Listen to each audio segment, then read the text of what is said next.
Good afternoon and welcome to TechXtend's free webinar series, Maximizing Data Quality for Value and ROI. This is Kevin Askew, Senior Sales Manager at TechXtend Programmer's Paradise, and today's webinar will cover MDM modeling and data modeling practices.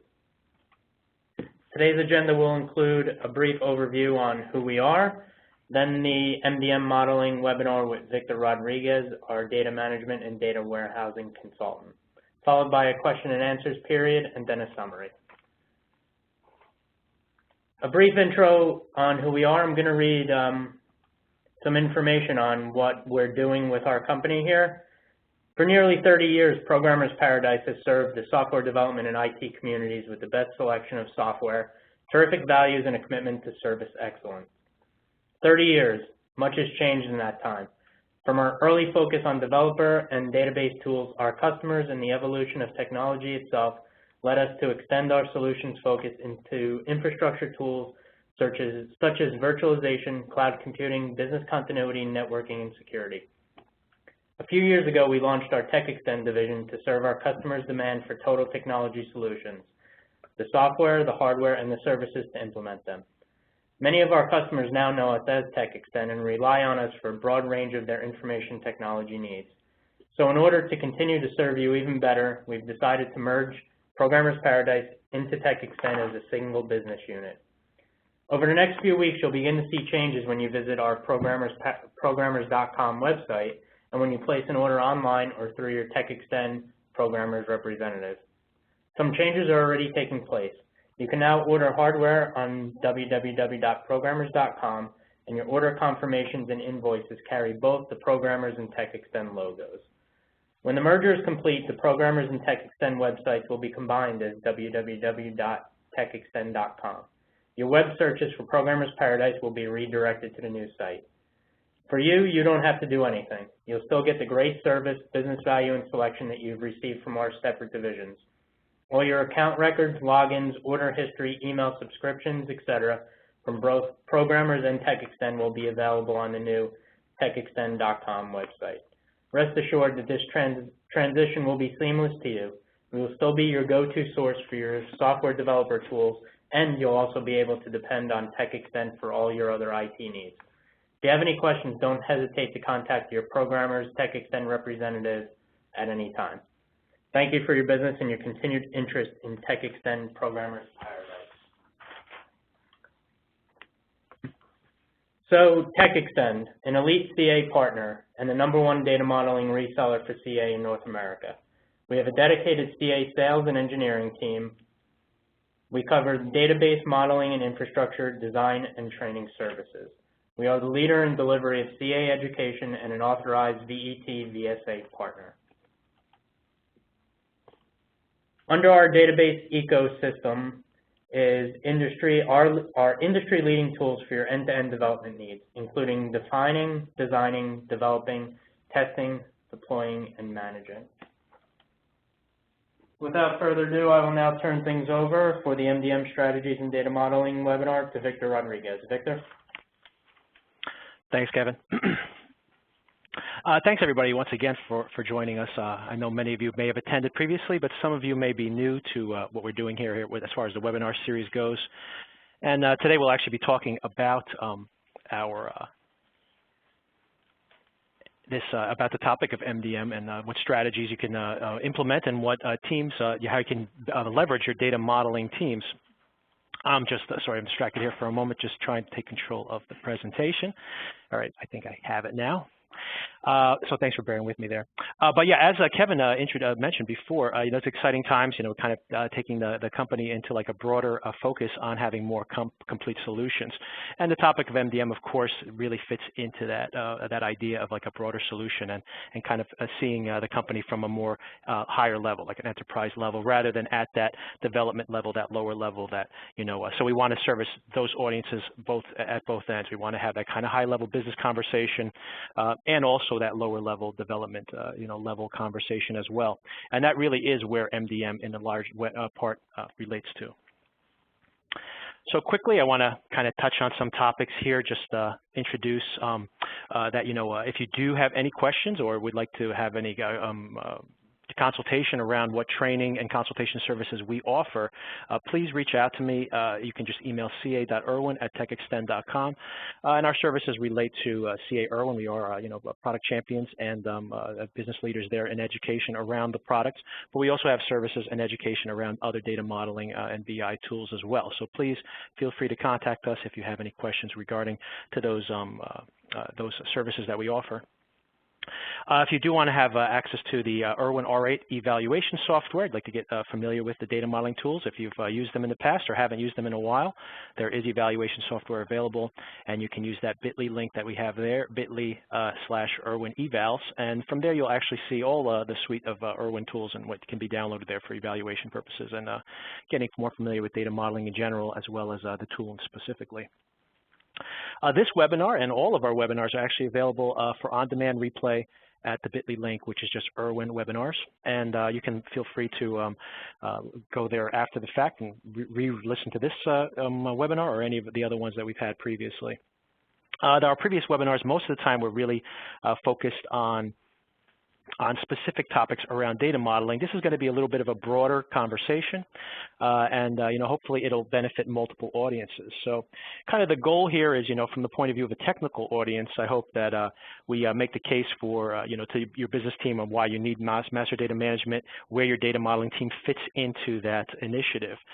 For modelers, I hope that, everybody can take away from here to kind of see where do you fit in to this MDM initiative. You're going to be very valuable there, and you need to promote that value internally to the rest of your team members.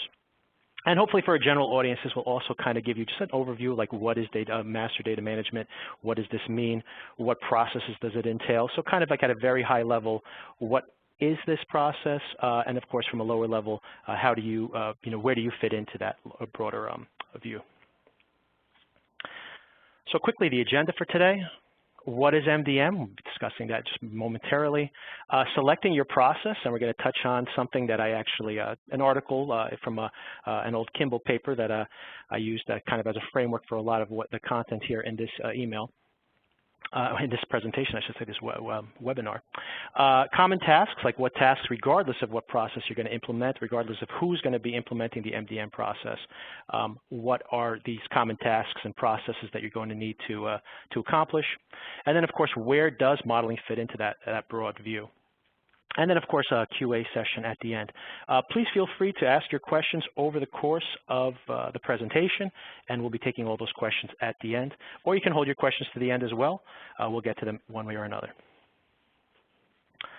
So let's start at the beginning. What is MDM? So MDM is master data management, right? So we've all heard that. That's all we need to know, right? That's the end of the webinar. Actually, no, unfortunately, it's more complicated than that. Master data management doesn't really explain anything, really, when you think about it.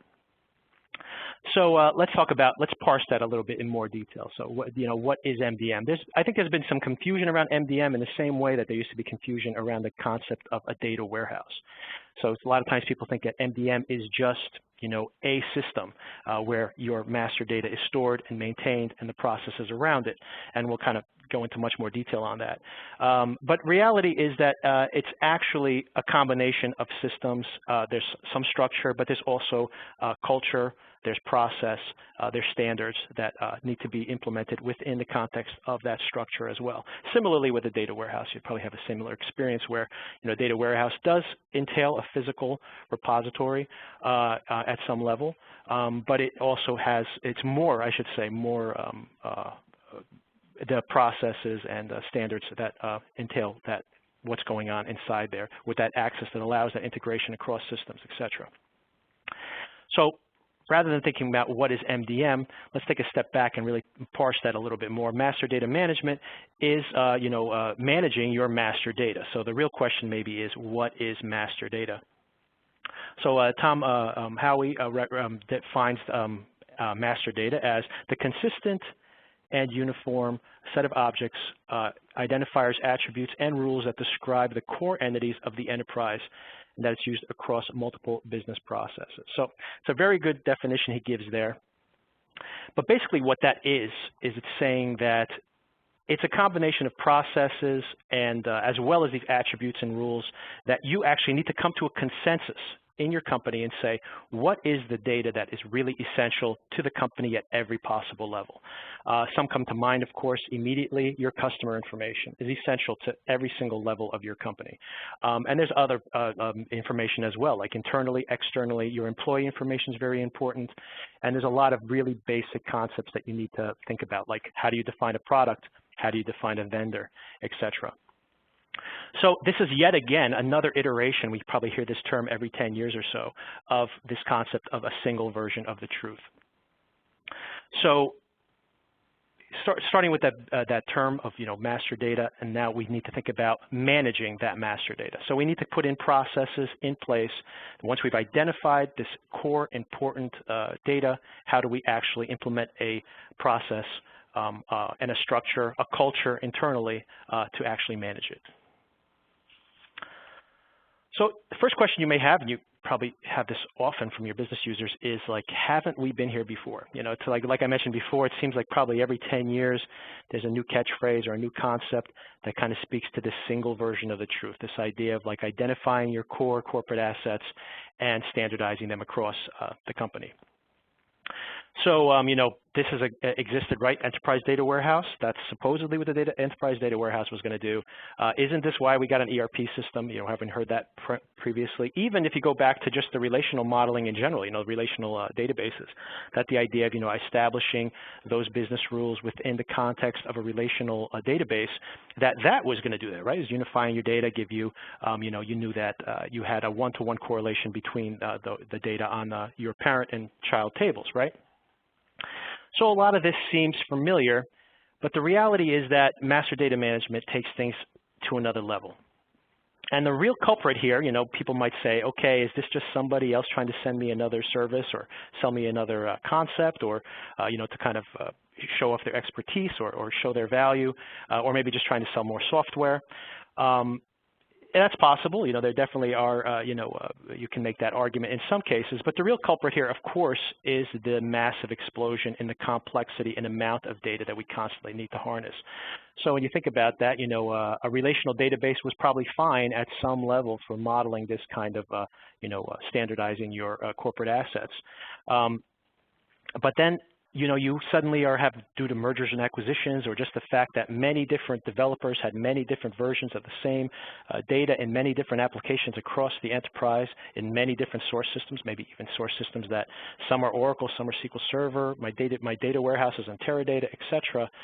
All these different systems have evolved, separate from each other. Their DNA no longer is compatible in a way. You kind of had these independent evolution of these systems. And then, like I mentioned, also you have to consider the fact, just due to mergers and acquisitions, the complexity there that you now have multiple companies that have modeled their data in very significantly different ways. So we need a way of integrating those systems so that we can have a real handle on what these, the data is, and what values are valid and which are not. So in a perfect world, you have all these different silos of data all over the place, and you'd be able to ideally create, once again, a truly standard, cleaned, integrated set of data. We deduplicate it, we put it into some kind of relational design somewhere, and then we implement oral processes around there. Sounds great, but the simple fact is this is impossible. There's no way that we can actually shut down all our systems and then repopulate this new ideal system with all this data. And then, of course, by the time you've modeled this and rebuilt your systems to these specifications, this could take a significant amount of time. And once you've actually gotten to that point, by then, of course, data volumes would have doubled again, and there would be probably another mess of other data that needed to be integrated. So we need something that's going to be more agile than that. And that's really what master data management is hoping to achieve. Another quick example here of other situations we need to take into consideration is we need to have a pretty flexible system for the fact that we're really not even talking about these evolving data sources that are coming from your unstructured data, maybe like blogs and news feed from Facebook, from LinkedIn, from Twitter, syndicated data that you may be getting from external sources, and then public data, right? Like a perfect example of this is, you may have done a really great job of integrating all your data sources internally, and then you actually do an assessment of your, your sales records for the past 10 years, let's say, and you say, okay, in this region, our sales have risen 5%, and they've dropped 3% 3% in this other area. So does that mean that we've done a great job in this one area versus another? If we actually go and compare that to our census records, we find that the population actually decreased in one area, 5%, increased in the corresponding amount in the other percent. So this is simply just a pattern of population movement, and it has nothing to do with what you've actually done internally. So we need to be able to consolidate that as well. So this idea of external data is yet another thing that we're going to need to consider, in mastering as well. So master data to the rescue, right? So there are multiple techniques, actually, there are many, many different schools of thought around how we can actually start to build this MDM hub, for lack of a better term. We're actually going to speak to what an MDM hub actually represents. But there are different techniques you can actually take into, consolidating these systems and actually beginning this process. But regardless of what process we do, there is going to be a lot of, processes that are going to be the same regardless of what method we use. So first we need to come to that consensus, like what data is really essential to my enterprise. And then we need to create processes that allow the data to flow upstream to systems that need that data. And then with that, during that flow, we need to have some kind of data stewardship there to actually validate the quality of that data. There's a concept of survivorship that basically says that you need to get the most valid version of that particular attribute that you're modeling or examining. So these are the steps that need to be put into place. So once again, first we need to come to a consensus as to what is that master data. Secondly, we need to develop a process of the data flow upstream to the source and target systems. We need to put in a data stewardship level to actually cleanse the data and to actually steward it correctly from one place to another. And that's like the real core concept of master data management. By using this alternative, this allows your source systems to remain active and agile, while a separate process actually deals with the issues of the integration and the design. You can actually fail to modify that reference data definitions. Maybe you might not consider, for example, some concepts or some attributes that initially seem to be essential may turn out to not be as essential. And of course, as you go forward, you may also find that there are like new concepts that are emerging that definitely need to be modeled, that need data that needs to be captured and cleansed as well. And you have the agility of once again leaving those source systems kind of untouched while we make those decisions at a higher level. And this is really the goal of moving master data away from your source systems. So we're going to look at three possible implementations. One is the conformed data warehouse. Another is the MDM hub. And lastly, and maybe most ideally, is the Enterprise MDM system. So first of all, the conformed data warehouse. So going back to, haven't we been here before already? We have the idea of like this emergence of the enterprise data warehouse. So you may, just from the discussion we've had up until this point, or the points I've raised up until this point, you may think about the fact that a lot of what I'm describing is already occurring within the context of your environment. You have a data warehouse, you have an ETL process, which is actually kind of like extracting. And once again, for those of you who may not be familiar with what ETL actually means, it means extract, transform, and load. So the extraction phase of this, of course, is simply to take the data that is in our the transactional systems themselves, to actually transform them, so they can all conform to each other. Then, like I mentioned before, there's like some process in which there's some survivorship, which kind of decides which one of these values is the most valid. Then to conform them to that standard, and then of course that is the data gets populated into our data warehouse. And then from the data warehouse, we can actually use that, once we've actually cleansed this data and placed it into our data warehouse, that becomes the source for anything that's downstream, maybe Salesforce.com or your customer care team, your CRM system, and many others, of course. So, we already have a lot of these processes in place. So it seems like a pretty good starting point. It actually is a pretty good starting point. You definitely have the assets in-house to begin this process. So it's a good first step. There is a major problem, though, and the major problem is that we're not dealing with the quality source, or I should say that the data quality problem which exists inside our source systems. Also, we're completely reliant on the ETL process for the cleansing of the data, and this is very easily derailed. I mean, if you're really if you're putting so much onto that one process, it can very easily fall apart on you, basically. Really the key takeaway here is the fact that you're not dealing with any data quality problems on the source system. So think about what you're actually doing there. You're going through this very complex process of defining ETL processes, establishing what defines valid versus invalid or out of date attribute definitions, etc. And now, of course, the very next day, you go and populate those source systems again, and your data is bad again. Your data is not clean again, and it has to be cleansed again during the upstream movement through the ETL process. So, I have a couple of examples here I can mention. You may have established that you have valid U.S. state codes in one system, and in another system you have U.S. and Canadian codes, and then every single day this needs to be taken care of on the within the ETL process to kind of reestablish those issues. You may, for example, have systems where, sometimes U.S. dollars are being used, sometimes Canadian dollars, sometimes Australian dollars, and there might be some flag or something that kind of allows you to know which is which, or maybe there's some kind of manual intelligence being used when you're scanning the data values to do that. And of course, if we're not handling that issue at the source system level, it still needs to be done as a manual process from that point on. So it becomes a very painstaking process to actually walk through this over and over and over again.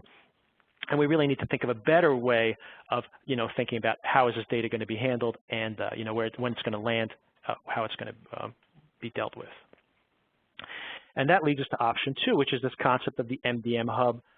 For anybody who actually is starting to implement MDM, this is probably a method that is in place now that you may be, just starting to move towards, and it definitely is a better solution. So what this actually does is, it's kind of incrementally better than we saw on the previous slide, and what we're doing here is that we've actually moved the integration hub phase basically we moved it upstream. We moved it one level away from our source systems. Now, unfortunately, we still are not really dealing with issues of data quality within the actual source systems. What we simply do is we're actually taking every single possible attribute that exists within those source systems, and we're mapping them into this integration hub structure. And then from there, that's where we kind of do our analysis. We actually find out which values are valid. We kind of figure out that survivorship, which one of these definitions are we going to use, and then those are actually used to, they move upstream. The data from that hub actually moves upstream to our CRM systems, to customer care, and to our data warehouses, etc. So this seems very similar to what we saw before, and it actually is like an incremental step away from that. So, it's not too hard to move to this step from the previous. But what's kind of nice about this is that we've actually moved it away from the source system. So now we can actually have the ability there, because that, we've actually moved the data into the integration hub. We've copied it over into the integration hub. That once that survivorship is established, you actually have the ability, your transaction systems can actually go and validate their data against that integration hub. And the only reason you really can do that now is because you have it moved away from, from the data set itself. So what are the pitfalls here, the warnings to consider? That fundamentally we're still not dealing with data quality issues at the source systems. Really what we've done is we've kind of duplicated all the data into that hub structure, and then within that structure itself, we're doing a lot of data cleansing, and we're doing everything that we kind of were doing just within the ETL process in example 1. But still, it's really separate from those our data sources themselves. But of course, like I mentioned before, you have the ability of querying that data now that it's separate, and actually it has the ability of pushing back downstream, which leads us to approach number 3. And this pretty much looks the same as the previous slide, but you'll notice here that we actually have our bidirectional arrows there between the enterprise data system and the transaction systems. So what do we see here that's a big advantage? So in this method, that we actually have a central MDM database that is actually holding the master versions of every possible attribute. And the transaction systems depend on that enterprise MDM system to contain that master data. So what we're basically doing there is you're passing off the responsibility of maintaining those valid attributes to the MDM system. So rather than maintaining their own reference data, these systems must maintain them on the master system. This is the best of the three solutions that we've outlined here, but there are still problems. So a few issues that we can encounter. First of all, resources, right? So you can imagine using this same system that we're seeing here, that enterprise MDM system has to be pretty fast to be able to, pass that data back and forth. You also have to have very good tools there, maybe via API or via stored procedures, depending on how you're implementing this, to make that master data available to all those transaction systems whenever they want to. Another possible, situation to think about as a drawback is, since you are passing over that ownership of the process over to the master data system itself, that, you may have cultural issues where, some people may really be reluctant to, hand over ownership of that to another system. But there are massive benefits here too. So you have true data governance. Once you've actually cleansed that data, you know that you are using the most recent, the attribute, the definition of that attribute that survived, the survivorship step that actually is the, the most recent, most valid version of that data. And of course, there's an ideal, we hear about this more and more. Another buzzword is SOA, or service-oriented architecture. And you really have the ability of doing this. So think about if you take all your source systems, you actually start working towards this ideal, even if you don't make it all the way there, even if you just start working in this direction. By having that enterprise MDM system there in the center of your data management systems, it actually allows you to go in there and say, okay, I need to build a new system for a new project, or a new application that we're going to be implementing, and you can actually sit down, go into that MDM system and start saying, okay, I need this customer information, I need this product information, I need this employee information, I need this trouble ticket information, and you are building that system on demand, and you know that the data, as you build that system, your data is always going to be a valid, clean, updated master data. So it's really, really powerful if you can achieve this and overcome some of these hurdles. But it's maybe the most complex of the three that we've discussed here, but really reaps massive rewards. And if you really want to start moving forward into having really, a service-oriented architecture and be able to build those systems on demand, you really do need to kind of think about moving in this direction. So regardless of what, how far along you get, or which one of these processes you decide to use, or whether you decide to outsource this or build it yourself, or use, canned software, or build an application, or, regardless of what method you end up using, there are common steps that you need to take into account. First one, you need to establish data governance. So this is something everybody should be doing. It doesn't matter whether you even end up doing MDM or not. You really need to have some kind of standardized data governance function. And what that is you're going to have a permanent data governance team, and that is actually there to manage your data, and they should be managed from the business side. So I'm going to kind of go into this in a little more detail as we go forward, but you really want to bring in your your business stakeholders as partners on this mission, and you really need to think about bringing in those, those business team members to actually maintain this process. So this is something that needs to be developed at that level. You need to bring them in from square one, and you need to really promote the value of this. And you need to empower them. So you basically have to tell them that they are going to be maintaining these definitions. Everything's going to flow from the definitions that the business is going to define. And this is really how you start getting those business team members, in alignment with your IT staff, your data architecture teams. This group has to come up with any kind of standardization. So they have to come up with what are my business areas, my subject areas to focus on? What are the activities I need to have defined and maintained? What are the definitions on those objects? What are the processes around them? What are the naming standards that are going to be used as well? And all this is going to be defined at a official data governance function. You can't just keep doing this piecemeal. We really need to start thinking at a much higher level. We need the business team to tell us what they want, and then we need to work from that context. Second step, integrating your existing data. This is really a huge piece of this, and of course, if you have a very mature data modeling team, a data architecture team, that's really where you want to go, and I'm going to kind of go into that in much more detail. But you really have to think about, we need to at least make an initial pass at looking at all that data across many, many different systems and start integrating it. Start seeing like, where is my data overlapping? Where do I have redundancies? And then once you actually start to establish where your data lives, what core data actually is there, and then how does that map to that data governance function above. So we need to kind of like see what we have, maybe think of that data governance function above, kind of at a very conceptual level, what we want to get to simplify that master data model, and then actually integrate that into all of these source systems.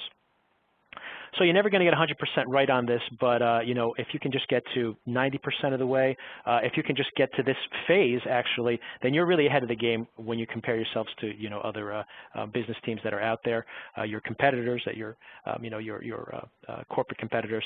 If you actually get to this point, you're already probably ahead of most.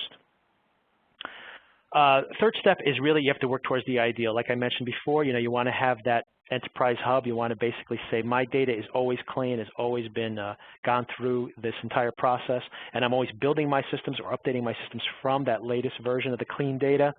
That's an ideal. Maybe you never get there. Maybe you can only get your most active systems to that point. But you know what? Even if you get to that point, you're already going to see huge benefits in the long term from that.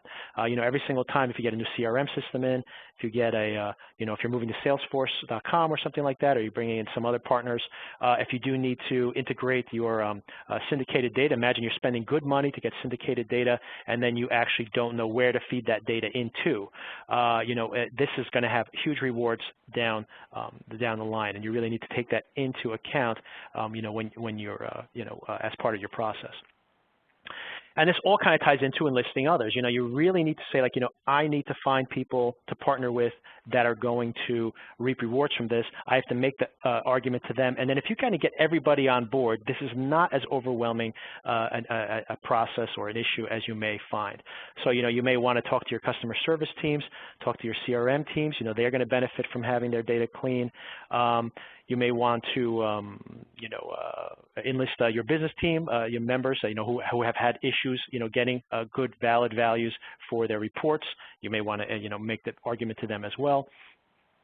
And of course, you need to have, like, your data stewardship function needs to, your ETL team, for example, is probably, cleansing the same data many different times across multiple systems. It's going to save them time too, and kind of move into, a more mature data structure internally, architecture for your data.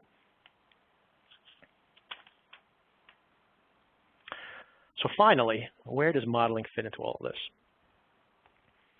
So some key benefits of modeling, of course, modeling is excellent for defining your source and target systems. Really key to everything we've discussed up until this point is having a clear view of your target and source systems.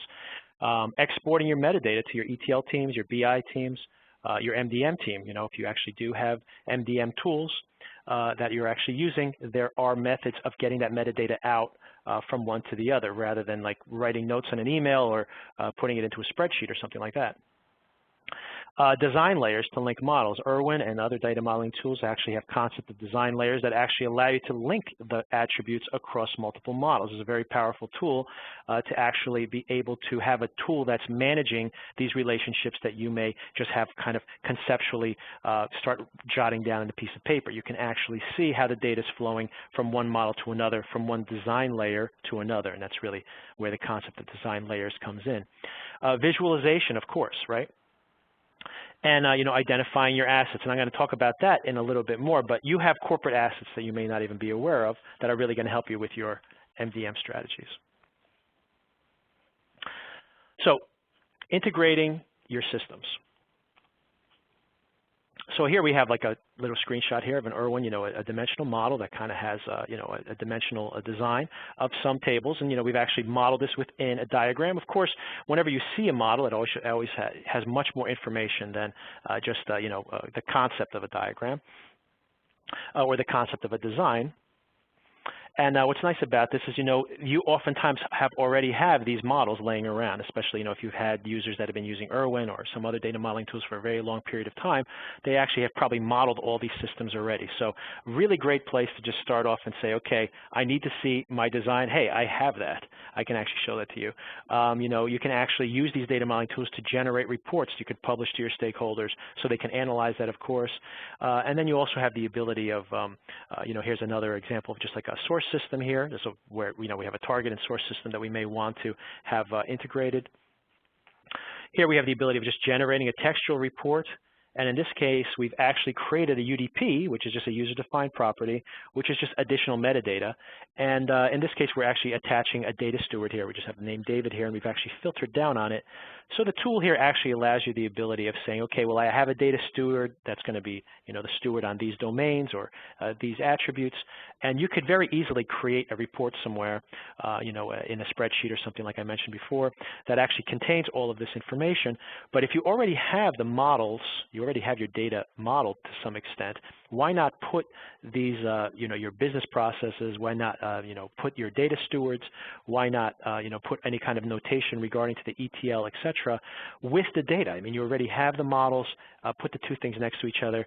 There are tons of reporting tools within these tools which will allow you to quickly generate reports on the metadata itself, the data stewardship, for example, and anything else you need to capture, and you can actually capture it all in one report. You don't need to run 4 different reports in 4 different tools for all this information. You actually have it all in one place. Also, of course, key feature of master data management and also source system design is you want to capture your business rules, right? The cardinality, the relationships between the objects, validation rules, et cetera. And once again, this, when you actually look at a model, a relational model, you actually are seeing all your business rules defined there within the graphical report itself. So take advantage of that. Second point was, exporting your metadata to other teams, right? So your ETL team wants access to this information.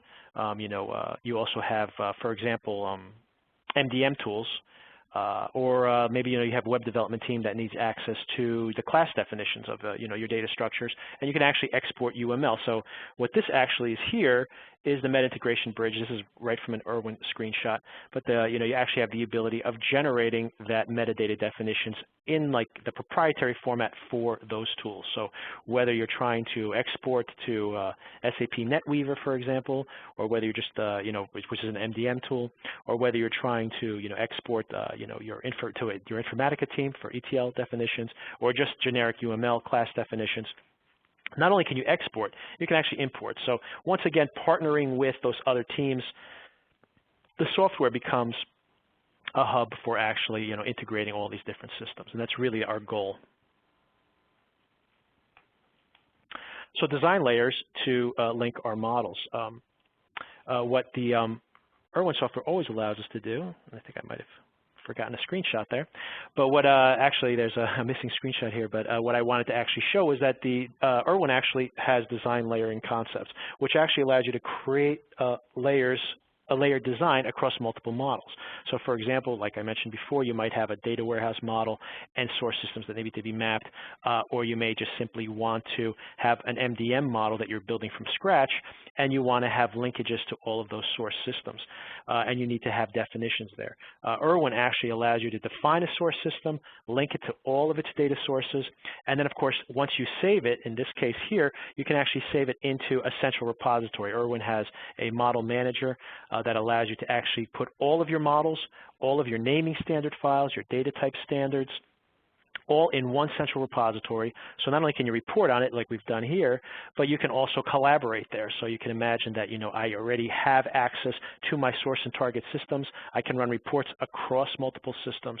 I can actually see where does this data live across multiple models. And of course, it's much simpler to just access this via a model, the model itself, rather than, trying to get access to those source systems themselves, which is going to be much more complex, might require many different teams to be involved so that you can actually do that. Visualization, and kind of going back to that point, this is actually some propaganda from the Irwin page. I just say that lightly, by the way. But what it actually kind of speaks to something which is central to all this is, is that using the data modeling software, as that bridge point between all these different systems, all these different initiatives, these different team members. So you have all this ability of actually going in there and doing that. But it kind of, it mentions that. And you have to think about, a few different things there. One is, going back to the initial point of, the power of visualization is the ability of actually, once you actually generate a report around something, it's very easy to say, okay, this attribute exists in these 5 systems, and it's a very conceptual idea when you discuss that with somebody, but actually be able to see the diagrams, see the relationship between the objects, pictures worth 1,000 words, and, that's very true when it comes to data modeling. Also, I also think about, there's if you're having a weekly meeting with your team members and you kind of want to show your progress, it's very easy to say, I'm 70% of the way through this process, or we've integrated these 3 tables in this system, etc. But if you actually get up in front of your team and you actually have a model that you're showing, and you're actually showing, here's the system how it looked last month, here's the system how it looks this month, here's how we plan, this is going to be our progress next month, this is what it's going to look like 6 months from now. Once you see that, you actually see that progress, when everybody can see that roadmap from beginning to end, you're going to immediately get more sponsorship. You're going to get people more interested. People are going to say, oh, I see where they're going. Oh, I see, I want to participate in that. This is possible. It's not like some undaunting this daunting task that seems like it's never going to end. You want to show your progress, and that's really another key feature of really taking into account what visualization gives you. Lastly, identifying your assets. So this kind of speaks to, I'm really talking about corporate assets in this case rather than your physical assets, really talking about the people you work with. And what you're going to find is that, when you kind of step through this MDM process, especially if you're building something from scratch, it's kind of finding, identifying these processes that need to be put into place, defining standards, maintaining business rules, building consensus between your technical staff, multiple business units, defining metadata, using best metadata practices, etc. You know what? Your data modeling team has been doing this for years. This is really what they've done. They bridge that gap between the technical and the business staff. So a lot of the skills that they've been honing for years and years and years are really, have already been developed within your team members. So you have that ability there. You have the usage there, of the tools in place, and they work with these teams all the time, right? Like, what are we talking about? Your ETL teams, the ETL tools, the ETL team members, your business users, your IT staff, your database developers, your web developers, etc. Your data modelers, your data architecture team is working with these people all the time. So they have already established the relationships that you need to be, maturing even further in the context of MDM. So, always think about that, and always be recruiting, always try to use the modeling process and the communication with all these team members to get more and more, disciples to your process on board. And like I mentioned before, models really define that path from beginning to end. And once you can actually show your progress and really kind of show, that beginning and end point, people can kind of, draw the lines in between, and it really gets everybody on board. So a couple of final notes. I want to talk about outsourcing, and also want to talk about emerging technology. So I've heard so many times where people say, you know what, we're outsourcing this. We're outsourcing our database management. We're outsourcing our, MDM initiative. We outsource our data warehouse. We just get the results. We don't, speak about we really don't handle that in-house. So why do I need models? Why do I need to take all these things into account. The reality is you need it more than ever, believe it or not, because the simple fact is that, you know, when you don't have a really mature process, and most people don't really have a really strongly enforced set of standards corporate-wide, when you don't, you actually have the luxury, when everything's maintained in-house, that, you know, you can send somebody an email, and even in the last minute, you know, they can go and like track down that information for you, or build an application that integrates some systems on the back end. And the simple fact is that is how things are working all the time right now. It's just a bunch of little pieces that are kind of all moving, you know, sometimes against each other without even really communicating at a higher level. And that's really the fundamental problem when you think about, you know, all these data sources being, you know, disintegrated across the enterprise. But, you know, you have that situation, and at least when you're, you know, if you own all that data and you manage it all and you have all those systems and you maintain them all, that you actually can build these piecemeal processes. The reality is that if you've outsourced everything, you're completely dependent on those, you know, whoever you've outsourced it to actually get you that data. And you just have to trust that the data they're giving you is good, that they're doing a good job. And B, the problem that comes there too is that, you know, not only are you reliant on it, but you really don't know what you're getting. Like, you know, you're not certain of exactly what I'm supposed to be getting. You kind of take a guess at it. You're saying, well, I think I need this data. And then what they give you is what you assume they're right when they give it to you. If you actually have models of all this outsourced data structures, you know, your MDM systems, et cetera, you actually can make an educated decision. You can actually look at, this is the data I own. These are the systems where the data lives. And, you know, I actually have all this, you know, the data out there, but I can actually look at what my assets are, and then I can say, no, I'm going to go to that outsourced, you know, service provider and say, I need this. I know exactly what I need because I actually have definitions of all the data you have. Even though you're maintaining it, I still need to have those definitions. So basically, this is a long way of saying that regardless of how much of your system you've outsourced, you actually need models more than anybody else because your models are the only input, you know, into seeing what's actually happening on the other side of that divide, on the other side of the design. For any kind of SAO initiatives, you'll need to know, you know, how to build those systems. And so, right, so let's say we outsourced everything, and we actually are going to start building new systems based on some SOA initiative.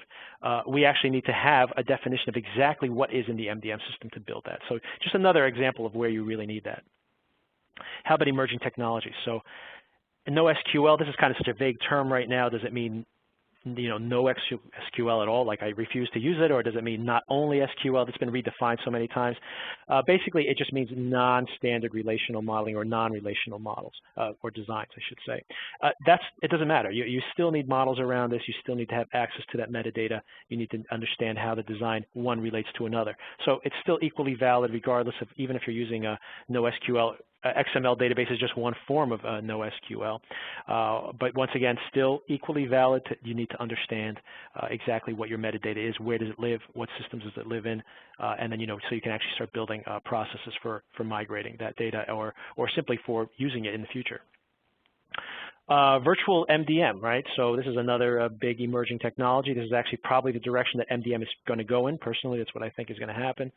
But, you know, as we see these really powerful servers that can actually basically run an application level MDM rather than building a true physical database, which could be very slow. You know, MDM does need to be agile if it's going to truly feed many different source systems.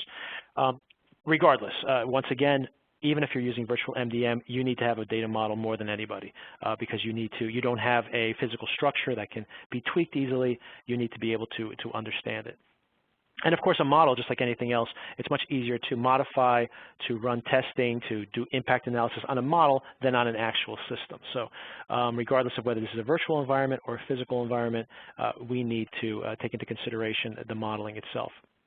And unstructured data really doesn't matter in this either. I mean, you can think on the one hand that our unstructured data at some point is going to land inside of a structured database, or maybe it's not. Maybe there are going to be other techniques that emerge at an application level to handle that. But the simple fact is, if you don't have your structured data taken care of, you don't actually know where all your structured data is, you don't have your, you know, your key terms, your reference data defined, then what do you know that's going to matter in the context of unstructured data? You know, unstructured data is just an extension of what is structured.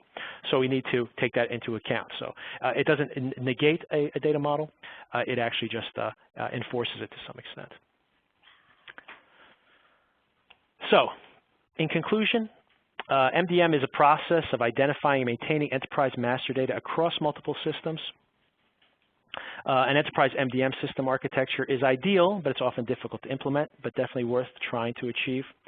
Regardless of your solution, there are benefits even in striving towards the ideal, and there are common tasks that need to be accomplished regardless. And lastly, your modeling team is a great asset in achieving your goals. They're the experts in consensus building and standardization. They already straddle that fence between the technical business audiences. They've worked with all of these teams in the past, and they'll be used within your MDM process. They can build visualizations of your current systems as well as the ideal enterprise MDM, the future system, and a model can be more easily redesigned and updated than any application or system. And seeing where you are and where you're going to be, or where you want to be, I should say, makes the path in between clearer. So if anybody wants to contact me, by the way, you can reach me at ca.irwin@techextend.com. You can find me on LinkedIn. Maximum Data Modeling is our group. We have about 700 members there, and there's a lot of good conversations going on there if you want to participate. My Twitter feed is Max Data Modeling, and my blog is Maximum Data Modeling. You could just go do a Google search on Maximum Data Modeling, and you'll find all of these links as well. So without further ado, I hope we have some questions.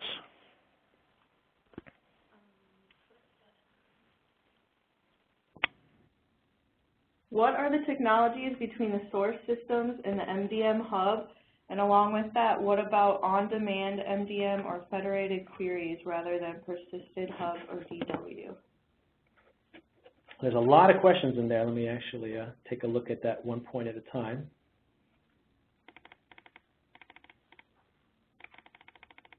The processes in between, I'll kind of start at that easiest level.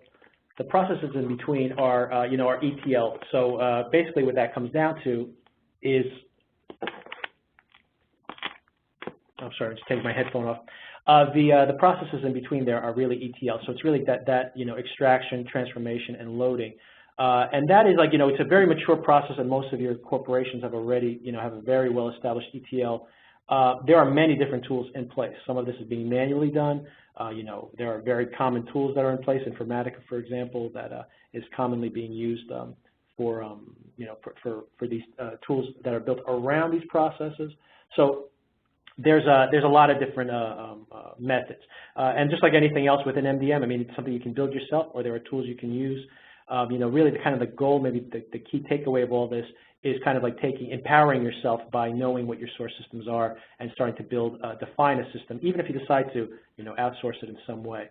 But yeah, so it's really just ETL is really the process that are in between there, and what you're talking about there is, it has many different possible implementations. So it's kind of a vague answer, but it's also kind of a vague topic, unfortunately. Could you repeat the rest of the question as well? What about on-demand MDM or federated queries rather than persisted hub or DW? That's a pretty complex question there too. Once again, it's really a matter of your decision making there. But like your federated MDM or the on-demand MDM actually allows you to kind of what you ask for there. It kind of goes back to that third example, that ideal in a way, that enterprise level MDM, where what you're actually able to do is to request, the master data, as you see fit. So this is something you can do, within the context of a new system. You can actually build it from the, agreed upon glossary of attributes, or of course updating existing systems. So it's actually going to be a combination of both. My recommendation is that technique. It's actually the way to go.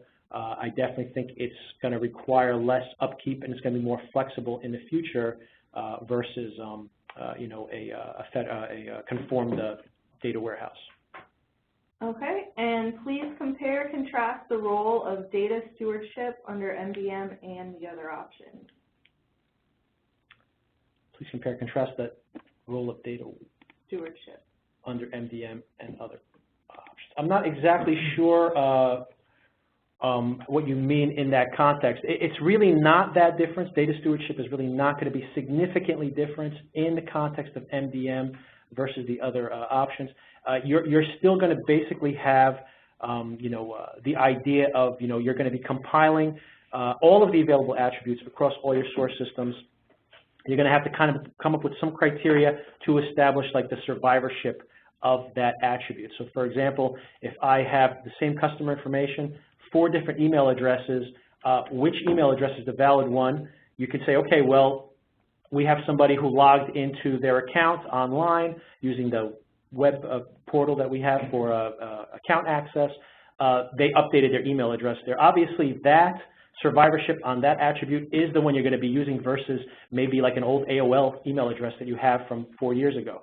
So this is not, there are tools that can, guide you along the way here. The data stewardship in general is going to be very similar across all of these techniques that we're describing here. So it's something that you can actually move from one example of this to the other relatively quickly, because these processes will be mature by the time you move from one, process to the next, or one implementation of MDM to the next. So there's not really that different in stewardship, but there's actually many different schools of thought around what is good, good data stewardship. But really, it comes down to how clean is my data, and that's really the only measure you need to take into account. But that's a complex question, and it is something that your team needs to come to a consensus as to like what is data quality, like what level of data quality am I happy with? Is it 85%? Is it 98%?